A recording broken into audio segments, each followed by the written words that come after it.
What would it look like if girls were seen and heard? What would it look like if girls' life experience and wisdom were honored? If the girls with the most barriers to their future no longer had anything holding them back? Who am I to think that any of this is up to me? It would look like the Dolores Barr Weaver Policy Center. The Dolores Barr Weaver Policy Center lifts up the voices of girls. We are in the community, in homes, in schools, and courthouses, sitting where girls sit and seeing what they see. Every girl is unique. Every girl has a story. When we hear her voice, when we hear her story, we can see beyond behaviors. We can see hope. We can see strength. We can see possibility. And we reflect those back to the girl and to the community. We have to have experience directly working with girls. And it's through that experience that we really learn what's happening to girls. And that then drives our policy agenda. And what people are not always aware of is how much public policy can either negatively or positively impact the life of a young woman. It all starts with research. Our research is about getting to know the girl, getting to know her community, her culture, and her personal story. It's about putting girls' stories into the context of our city, our state, and our nation. Our programs draw on what we've learned from our research so we can meet girls' needs, whatever those needs may be.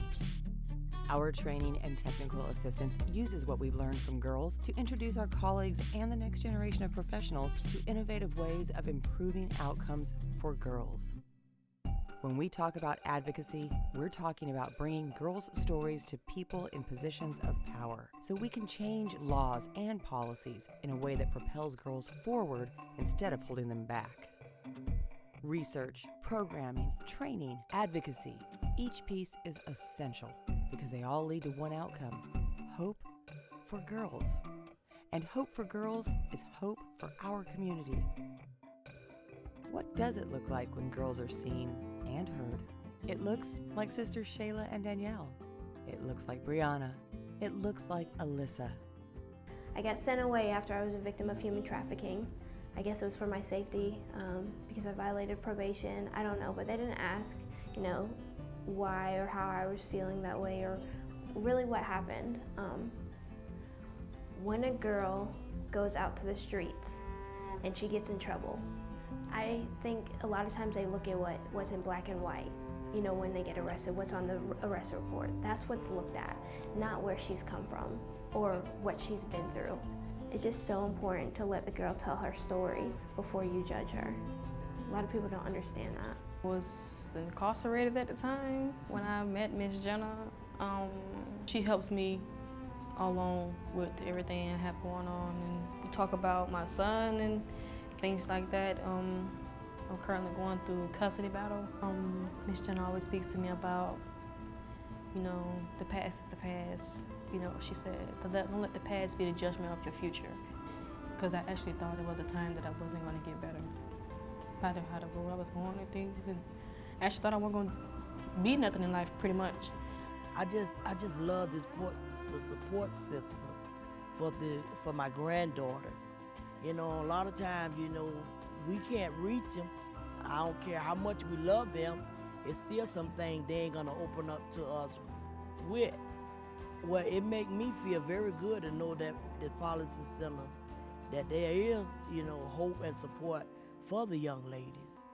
I don't want any girl to feel how I felt when I was 16, 15, 14.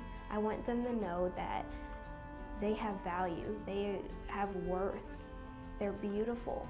I didn't know that, and I know with the help of the Policy Center that I will get to that point. These are the voices we hear when we develop our programs and advocate for fairness in laws and policies. These are the voices that guide our efforts to create better laws and develop training for people across the service network who come into contact with the girls. Sisters Shayla and Danielle have dreams for their futures, but youthful mistakes may stand in the way.